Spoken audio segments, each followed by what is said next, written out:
বেসন গুলে রেখেছি, বেসন দিয়ে আমি বোঁদে তৈরি করছি।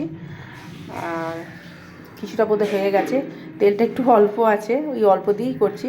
তো কিছুটা বোঁদে আমার এখানে দেখো হয়ে গেছে। এটা বেসন দিয়ে করছি, ঠিক আছে। বোঁদেটা কীরকম, যাই হোক, আমি বাড়িতে আর কি বোঁদে তৈরি করছি।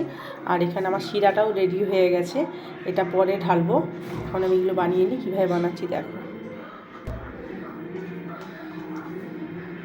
আমি চামচে করে নিয়ে এরকম করে ঢালছি।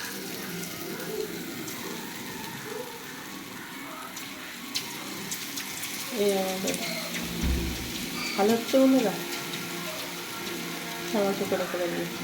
অনেকে ছাঁকনি দিয়ে করে, সেটা নেই আপাতত আমার, মানে এইটা দিয়েই এই মানে বুদ্ধি থাকলে সবই হয়। তো যাই হোক, আমি এরকম করে করছি।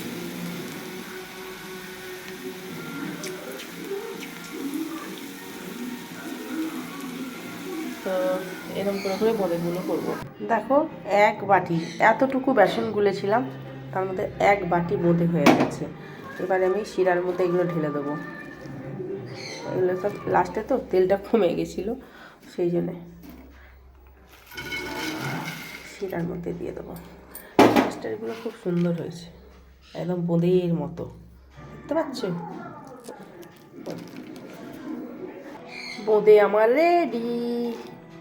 একটু বেশি করে এটা ভিজিয়ে রাখতে হবে, মানে এটা থাকবে এখন কিছুক্ষণ, তারপর আমার বোঁদে রেডি। দেখি একটা টিপে দেখাই আপনাদের। কোনো একটু একটু সারাক্ষণ ভিজলে এ দেখো, দেখেছো পুরো বোঁদে রেডি, রস পুরো ঢুকে গেছে। আর একটু থাকলে ভালোভাবে হয়ে যাবে পুরো। চলো বন্ধুরা, আমার বোঁদে রেডি হয়ে গেছে। কেমন লাগলো তোমাদের রেসিপিটা?